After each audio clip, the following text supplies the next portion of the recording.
Students, एक बार फिर से आपका हेलो सर क्लासेज में स्वागत है। पिछले लेक्चर में हमने फर्स्ट चैप्टर स्टार्ट किया था class 10th chemical reactions and equations, और उसमें हमने केमिकल रिएक्शन क्या होती है, केमिकल रिएक्शन में बैलेंस केमिकल इक्वेशन क्या है, अनबैलेंस क्या है, बैलेंसिंग कैसे करते हैं इक्वेशन में, वो केमिकल इक्वेशन और केमिकल रिएक्शन हमने कर लिया है। अभी हम करने जा रहे हैं टाइप्स ऑफ केमिकल रिएक्शंस। तो आइए सेकेंड पार्ट स्टार्ट करते हैं इस चैप्टर का। टाइप्स ऑफ केमिकल रिएक्शन, हमारे सिलेबस में कितनी टाइप्स ऑफ केमिकल रिएक्शन है? ये 7 टाइप्स ऑफ केमिकल रिएक्शंस हम पढ़ेंगे आज। पहली है कॉम्बिनेशन रिएक्शन, दूसरी है डिकम्पोजिशन रिएक्शन। डिकम्पोजिशन रिएक्शन में 3 तरह की आएंगी, बाय हीट, बाय लाइट और बाय इलेक्ट्रिसिटी। डिटेल में हम बाद में पढ़ेंगे इनको। Displacement reaction, double displacement reaction, precipitation reaction, oxidation reduction reaction जिसको हम रिडॉक्स रिएक्शन भी बोलते हैं, और न्यूट्रलाइजेशन रिएक्शन।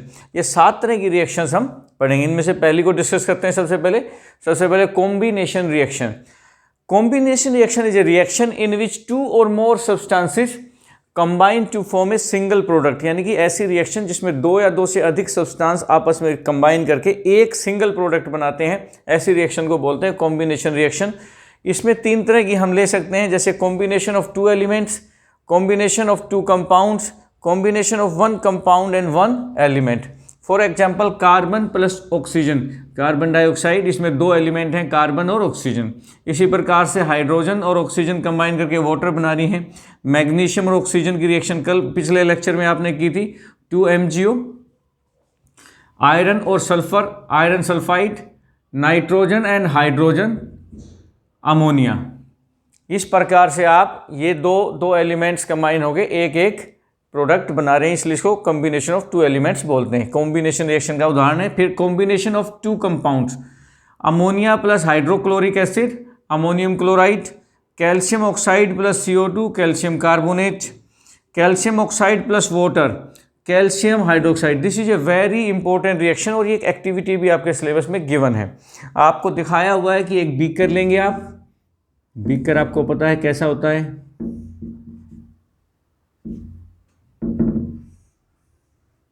ये बीकर है। इस बीकर के अंदर आप क्या लेंगे? पानी और कैल्शियम ऑक्साइड, कैल्शियम ऑक्साइड और पानी, यानी कि कैल्शियम ऑक्साइड जिसको हम चूना भी बोल देते हैं हिंदी में, और इंग्लिश में बोलते हैं क्विक लाइम। क्विक लाइम या हिंदी में हम बोलते हैं चूना। आपको पता है कि घरों में वाइट वॉश करने के काम में आता है चूना। जब इस रिएक्शन को आप करते हैं तो आप इसको टच करेंगे तो आपको लगेगा heat is there. So this is a very exothermic reaction and this is heat is release in this reaction. So you must notice this reaction. Calcium oxide जब पानी में मिलता है तो कैल्शियम हाइड्रोक्साइड बनता है और हीट रिलीज होती है। एग्जामिनेशन पॉइंट ऑफ व्यू में इनमें कॉम्बिनेशन रिएक्शन में सबसे इंपॉर्टेंट रिएक्शन यही है। दूसरा है combination of 1 compound and 1 element. इसमें जैसे carbon monoxide plus oxygen, carbon dioxide, sulphur dioxide plus oxygen, sulphur trioxide, carbon dioxide plus carbon, carbon monoxide, nitrogen monoxide plus oxygen, nitrogen dioxide. तो ये सभी examples किसके हैं? कॉम्बिनेशन रिएक्शंस के। यहाँ मैं एक बार फिर से आपका फोकस करवाना चाहता हूँ कि कैल्शियम ऑक्साइड को जब पानी में डालते हैं तो कैल्शियम हाइड्रोक्साइड बनता है। ये जो कैल्शियम हाइड्रोक्साइड है इसके 2 पार्ट होते हैं। ये बहुत इंपॉर्टेंट है सीखना कि ये क्या चीज़ है। इसके 2 पार्ट हैं। नीचे जो है वो इनसोल्यूबल पार्ट बचता है और ऊपर एक ट्रांसपेरेंट सॉल्यूशन बचेगा जिसको हम कहते हैं lime water. Lime water, lime water,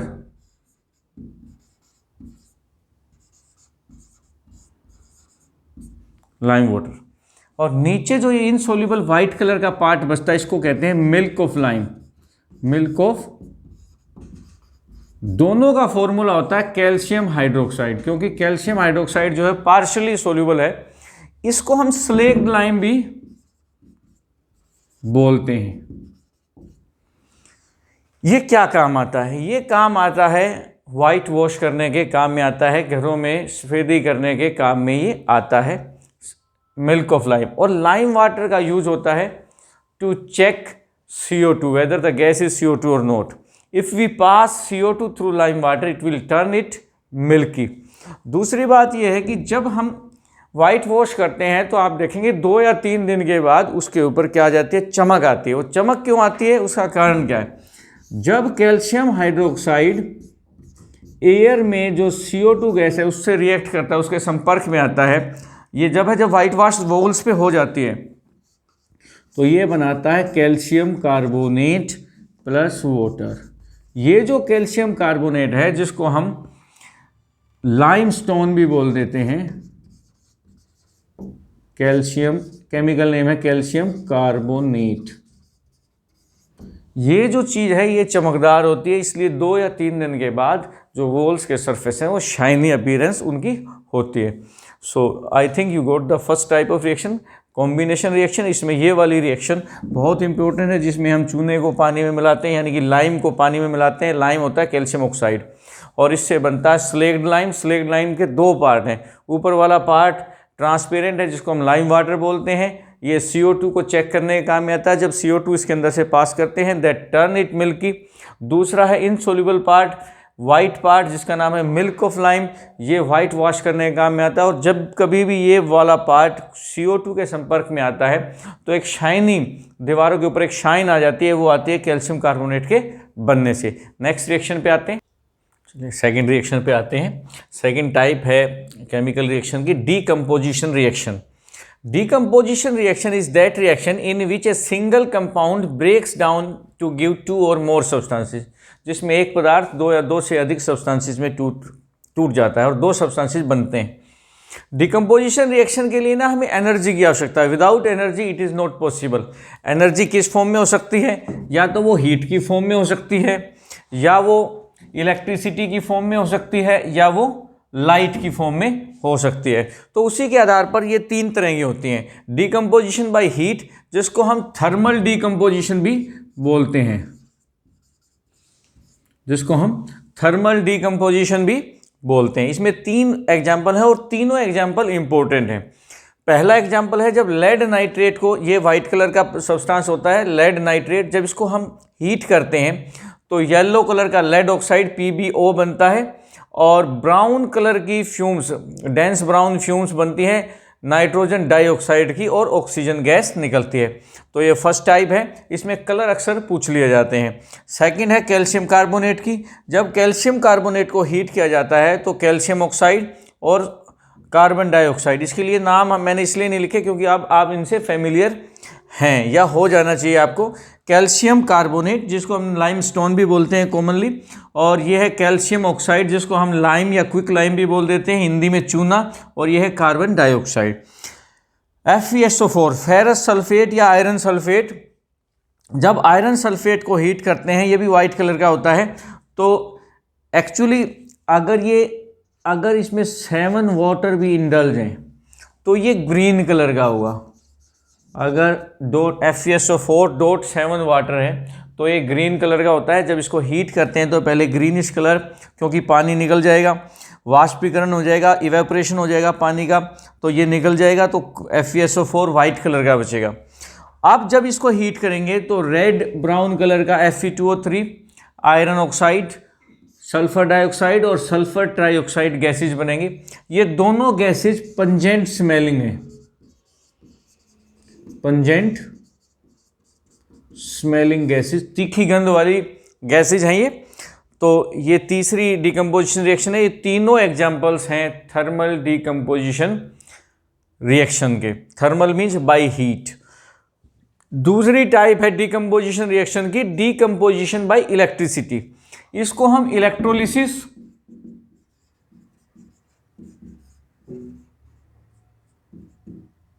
या इलेक्ट्रोलाइटिक डिकम्पोजिशन भी बोलते हैं।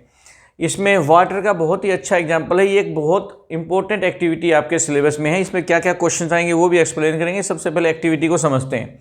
यहाँ पर एक बीकर लिया गया है, बीकर के अंदर लिया गया है पानी, उसके अंदर लिटल अमाउंट ऑफ H2SO4 डाला गया है। ये ध्यान रखेंगे, little amount of H2SO4 sulphuric acid. Sulphuric acid इसलिए डाला जाता है टू इंक्रीज कंडक्टिविटी, यानी कि करंट की कंडक्टिविटी को, ट्रांसमिशन को बढ़ाने के लिए ये डाला जाता है लिटिल अमाउंट ऑफ H2SO4। जब ये चीज़ें डाली जाती हैं उसके साथ 6 वोल्ट की बैटरी कनेक्ट की जाती है। ये 2 ग्रेफाइट रोड हैं जिनको इलेक्ट्रोड के रूप में यूज किया गया है। एक को एनोड जिसको पॉजिटिव टर्मिनल से जोड़ा गया है, एक को कैथोड जिसको नेगेटिव टर्मिनल से जोड़ा गया है। ये पॉजिटिव, ये negative. 2 inverted tubes, test tube डाली गई हैं इसके अंदर ग्रेफाइट रोड के ऊपर, और जैसे ही हम करंट सप्लाई करेंगे, की को ऑन करेंगे, स्विच ऑन करेंगे, की क्लोज करेंगे, तो क्या होगा ये कि जो वाटर का मॉलिक्यूल है उसका इलेक्ट्रिक डिकम्पोजिशन होगा और ये टूट जाएगा वाटर हाइड्रोजन इनटू ऑक्सीजन। जो हाइड्रोजन है वो यहाँ कैथोड पे इकट्ठी होगी और जो ऑक्सीजन है वो एनोड पे वाली टेस्ट ट्यूब में इकट्ठी होगी। अब आप यहाँ पर क्लियरली देख रहे हो, ये क्वेश्चन बड़ा इंपॉर्टेंट बनता है। यहाँ आप क्लियरली देख रहे हो कि हाइड्रोजन का जो वॉल्यूम है वो ज़्यादा है जबकि ऑक्सीजन का वॉल्यूम जो है वो कम है। तो क्वेश्चन यही आता है कि why volume of hydrogen is double than the volume of oxygen in this reaction. क्योंकि इसका आंसर लिखेंगे because 1 molecule of water breaks into 1 molecule of hydrogen but half molecule of oxygen. That's why we say that whenever electric decomposition of water takes place, volume of hydrogen is double to the volume of oxygen. So in this reaction, इस reaction को फिर double किया गया है। Same reaction है 2H2O 2H2 plus O2, क्योंकि fractions में कभी हम रिएक्शन में हम लिखते नहीं है इसलिए इसको राउंड में किया गया है, होल नंबर में किया गया है। तो इस प्रकार से इक्वेशन बनती है। तीसरी जो टाइप है वो है डीकम्पोजिशन बाय लाइट, यानी कि फोटोलिसिस या फोटो डीकम्पोजिशन। इसमें भी एक एक्टिविटी गिवन है। आपने सिल्वर क्लोराइड सब्सटेंस लेना है, इसका कलर इंपॉर्टेंट याद रखना, वाइट कलर का होता है ये भी, और इसको खिड़की के साथ सनलाइट में रख देना है। जैसे ही आप इसको पेट्री डिश में या किसी डिश में या प्लेट में आप इसको सनलाइट में रखेंगे तो इसका डिकम्पोजिशन स्टार्ट होगा और ये सिल्वर और क्लोराइड में टूट जाएगा। सिल्वर का जो कलर है वो आ जाएगा ग्रे, यहाँ पे ये ग्रे कलर में चेंज होगी, और क्लोरीन गैस का कलर होता है, ये लिख लेगी yellow greenish type, yellowish green type की गैस इसमें से निकलेगी। और सिल्वर ब्रोमाइड भी वाइट कलर का होता है, ये भी सेम रिएक्शन है। जब इसको रखेंगे तो ये ग्रे कलर का सिल्वर बनेगा, जबकि ब्राउन कलर की गैस ब्रोमीन गैस निकलती है जो कि ब्राउन कलर की होती है। तो ये दोनों रिएक्शंस कौन सी रिएक्शन है? फोटोलाइटिक डीकम्पोजिशन है, यानी कि डीकम्पोजिशन बाय लाइट। ये वो पदार्थ हैं जिनको जब हम सनलाइट में रखते हैं तो ये 2 या 2 से अधिक पदार्थों में स्प्लिट हो जाते हैं। अब ये दोनों इक्वेशन कहाँ काम आती हैं, इसका यूज बड़ा इंपॉर्टेंट है। 1 नंबर के क्वेश्चन में आ जाता है कि इन इक्वेशन का यूज क्या है, तो इसका यूज है ब्लैक एंड वाइट फोटोग्राफी।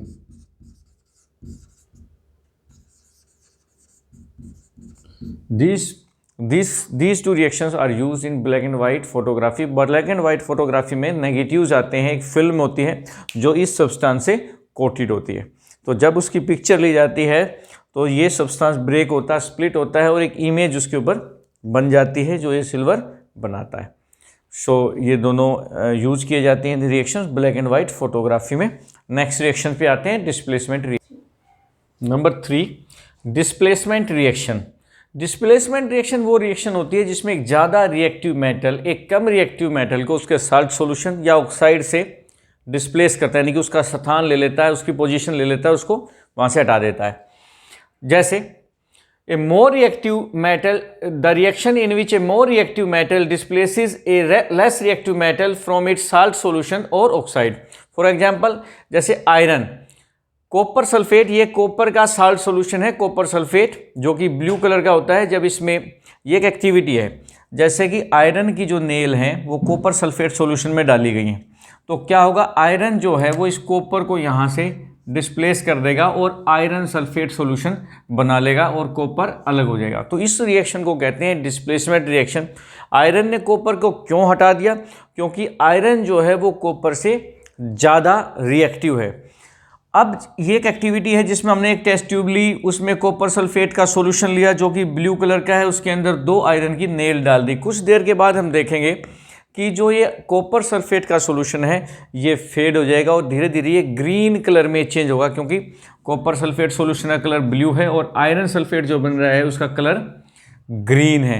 तो इस प्रकार की जो रिएक्शन है जिसमें एक ज़्यादा रिएक्टिव मेटल कम रिएक्टिव मेटल को डिस्प्लेस करता है उसके साल्ट सॉल्यूशन से या ऑक्साइड से, तो उसको कहते हैं हम डिस्प्लेसमेंट रिएक्शन। इसके 2 और एग्जांपल हैं, जिंक प्लस कॉपर सल्फेट, क्योंकि जिंक भी कॉपर से ज़्यादा रिएक्टिव है तो ये ZnSO4 प्लस Cu बना लेगा। Lead plus copper chloride solution, तो लेड कॉपर क्लोराइड से कॉपर को हटा देगा और उसकी पोजीशन ले लेगा लेड क्लोराइड प्लस में कॉपर। अब ये कैसे पता लगता है कि कौन सा ज़्यादा रिएक्टिव है और कौन सा कम रिएक्टिव है? इसके लिए हमारे पास एक रिएक्टिविटी सीरीज है। यहाँ पे हमने एलिमेंट दिखा रखे हैं। रिएक्टिविटी सीरीज मेटल्स का एक कॉलम है जिसमें ऊपर से नीचे की तरफ जब हम चलते हैं तो रिएक्टिविटी डिक्रीज होती है।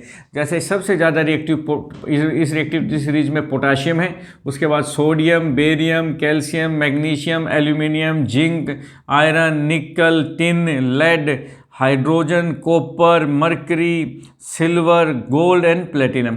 ऊपर से जब नीचे की तरफ आते हैं तो रिएक्टिविटी डिक्रीज होती है। एक ज़्यादा रिएक्टिव मेटल यानी कि ऊपर लाई करने वाला मेटल नीचे लाई करने वाले मेटल को उसके साल्ट सॉल्यूशन से या ऑक्साइड से डिस्प्लेस कर सकता है और इस प्रकार की रिएक्शन को हम कहते हैं डिस्प्लेसमेंट रिएक्शन। कोई भी मेटल अब ज़्यादा रिएक्टिव क्यों है? सोडियम से पोटाशियम ज़्यादा रिएक्टिव क्यों है? जो मेटल जितनी ईजिली और जितनी जल्दी इलेक्ट्रॉन लूज करता है that will be more reactive. Potassium is more reactive than sodium because it can lose electron more easily and quickly than sodium. अब हम उससे आगे वाली रिएक्शन पे आते हैं, नंबर 4 पे, double displacement reaction. Double displacement reaction क्या होती है? The reaction in which aqueous solution यानी कि पानी में बनाया गया solution of 2 compounds react by mutual exchange of ions, जिसमें एक्वस सॉल्यूशन 2 कंपाउंड्स के आपस में रिएक्ट करते हैं आयंस को एक्सचेंज करके, यानी कि उसके एक आयन दूसरे कंपाउंड के आयंस के साथ बदल जाएगा।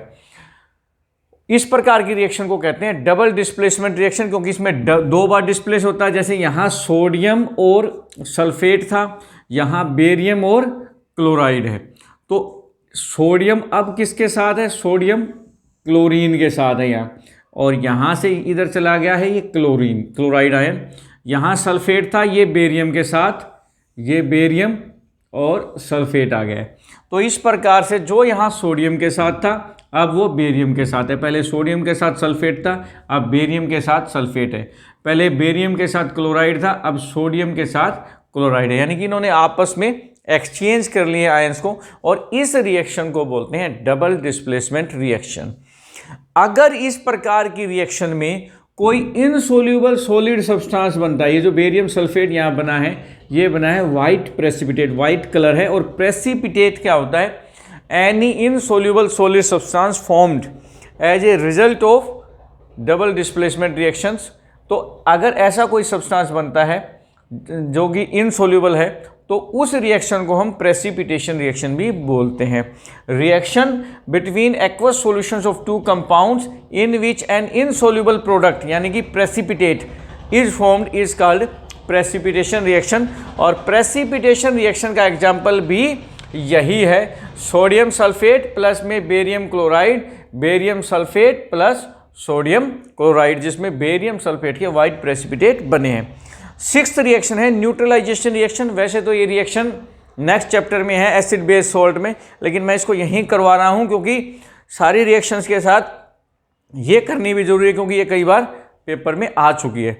तो reaction between acid and base to form salt and water is called neutralisation reaction, जिसमें ये बेस है जैसे NaOH, ये HCl के साथ रिएक्ट करता है, NaCl सोल्ट बन गया और वाटर बन गया। इसी प्रकार से NaOH H2SO4 के साथ, ये बेस है NaOH और ये एसिड है H2SO4 और ये बन गया साल्ट सोडियम सल्फेट यानी कि Na2SO4 प्लस वाटर। सो ये न्यूट्रलाइजेशन रिएक्शन है। नेक्स्ट रिएक्शन हमारे पास आती है ऑक्सीडेशन रिडक्शन रिएक्शन, जिसको हम करते हैं Oxidation reduction reaction. This is the next type of reaction. This is the reaction in which one substance is oxidized and other substance is reduced. यानी कि ऑक्सीडेशन और रिडक्शन साइमल्टेनियसली जिस reaction में होते हैं उसको कहते हैं ऑक्सीडेशन रिडक्शन रिएक्शन या रिडॉक्स रिएक्शन। यानी कि इसमें एक सब्सटेंस ऑक्सीडाइज होगा, दूसरा सब्सटेंस रिड्यूस होगा। ऑक्सीडेशन क्या है और रिडक्शन क्या है in terms of hydrogen, oxygen and electron, ये समझना बहुत जरूरी है। Gain of oxygen is oxidation, loss of hydrogen is oxidation and loss of electron as well is oxidation. यानी कि अगर किसी पदार्थ में ऑक्सीजन का गेन होता है, यानी कि वो ऑक्सीजन प्राप्त करता है, ऑक्सीजन का एडिशन उसमें होता है, तो उसका हम मानेंगे कि उसका ऑक्सीडेशन हुआ है। अगर किसी सब्सटेंस से हाइड्रोजन अलग हुआ है, निकल गया है, तो उसका मानेंगे रिडक्शन ऑक्सीडेशन हुआ है। अगर किसी सब्सटेंस से इलेक्ट्रॉन्स का लॉस हुआ, यानी कि उसमें से इलेक्ट्रॉन चले गए हैं दूसरे पदार्थ पर, दूसरे सब्सटेंस पर, तो उसका भी हम ऑक्सीडेशन मानेंगे। इसका ठीक अपोजिट, यानी कि लॉस ऑफ ऑक्सीजन, ऑक्सीजन का निकलना, गेन ऑफ हाइड्रोजन, हाइड्रोजन का प्राप्त करना, गेन ऑफ इलेक्ट्रॉन्स, इलेक्ट्रॉन्स को टेकअप करना, ये तीनों रिडक्शन कहलाते हैं। नीचे वाले एग्जाम्पल से देखते हैं। ये एक एक्टिविटी है आपके सिलेबस में। जब कॉपर पाउडर को आप चाइना डिश में लेके गर्म करते हैं तो क्या होता है, कॉपर का ऑक्सीडेशन हो जाएगा और ये बन जाएगा कॉपर सेकंड ऑक्साइड, जिसका कलर होता है ब्लैक। ये ब्लैक कलर का एक पदार्थ बन जाता है कॉपर ऑक्साइड। ये क्यों बन गया? क्योंकि ऑक्सीजन का इसमें एडिशन हुआ है, और जब ऑक्सीजन का इसमें एडिशन हुआ है तो कॉपर का क्या कहेंगे हम कि कॉपर का क्या हुआ है? ऑक्सीडेशन। ऑक्सीडेशन, कॉपर का क्या हुआ? ऑक्सीडेशन। अब अगर इसी कॉपर ऑक्साइड को जो ये बना है, इसको हाइड्रोजन के साथ ट्रीट किया जाए तो ये क्या होगा? It will lose oxygen. ये ऑक्सीजन को खो देगा, तो ये इसमें से ऑक्सीजन निकल गई, तो इसका हो जाएगा रिडक्शन, क्योंकि लॉस ऑफ ऑक्सीजन।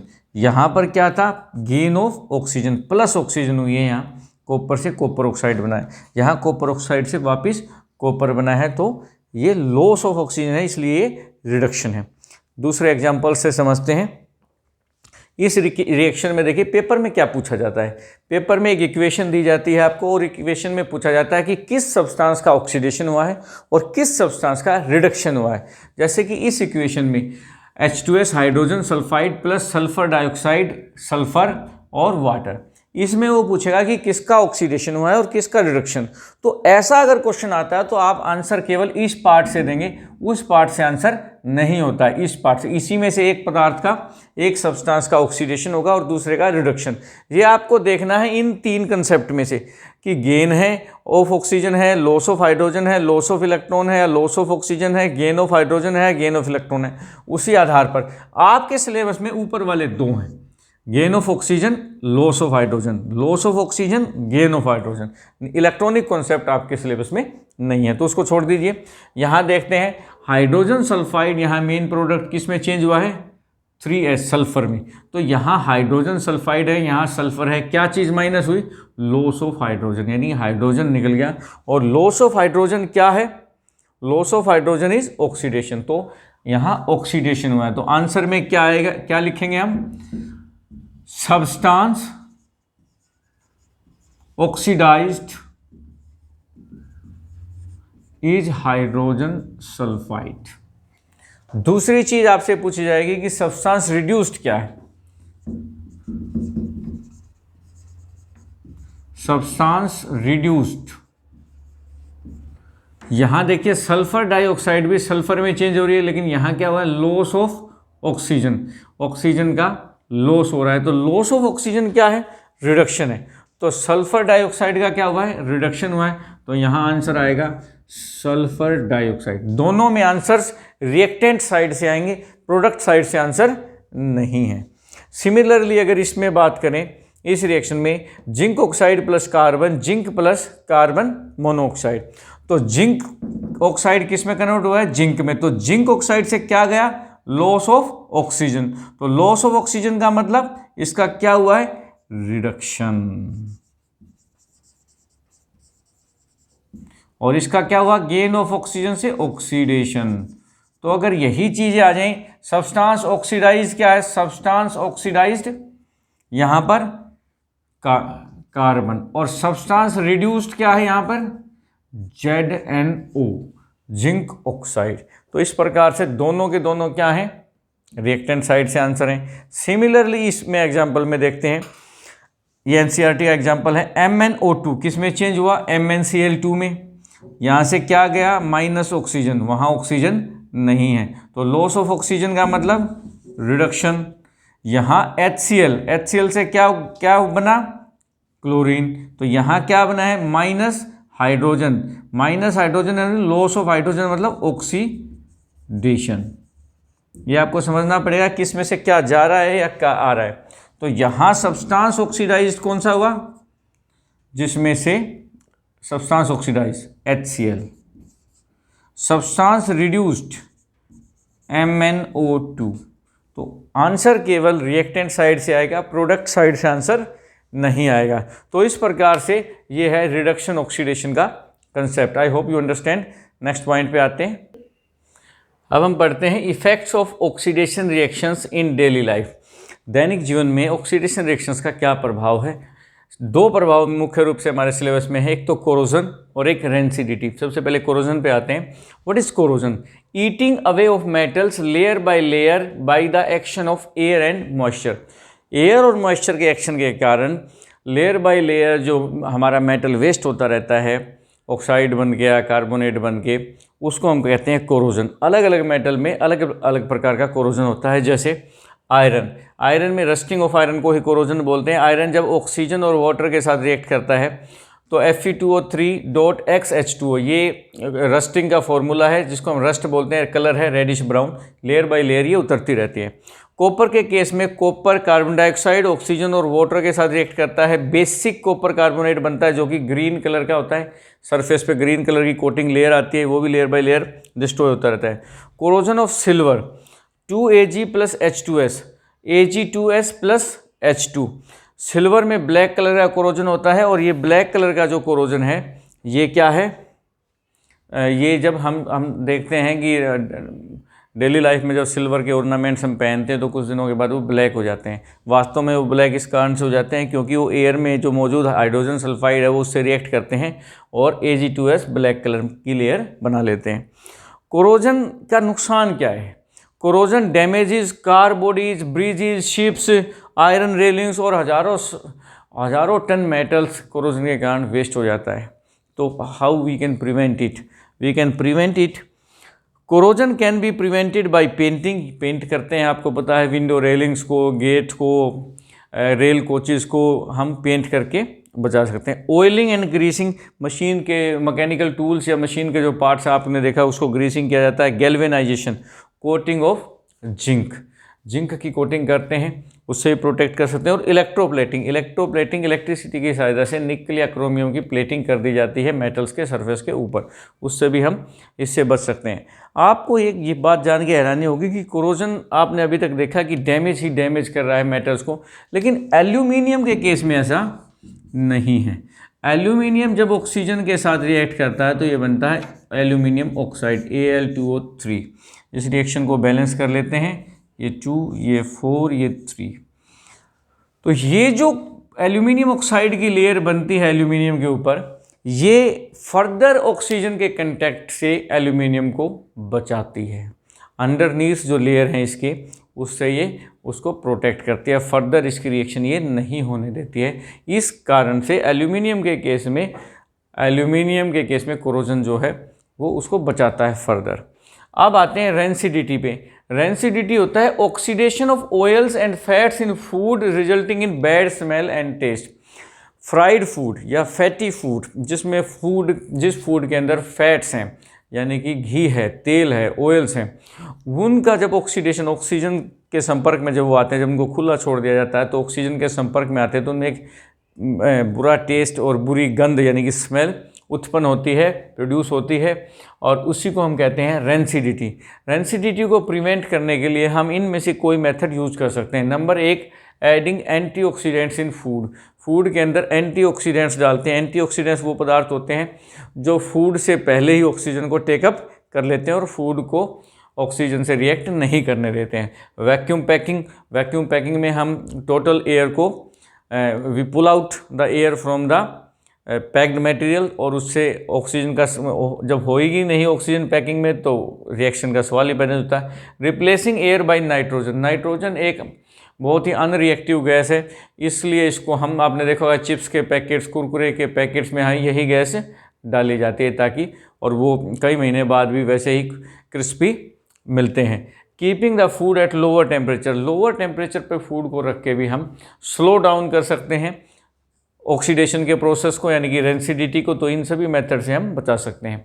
ये था हमारा chapter chemical reactions and equations. Like करें, शेयर करें, सब्सक्राइब करें और कमेंट करना बिल्कुल ना भूलें, और हमें बताएं कि आपको लेक्चर कैसा लगा। अगले चैप्टर के साथ हम बहुत जल्द आपसे मिलेंगे। जब तक आप इस चैप्टर को एंजॉय करें। Thank you.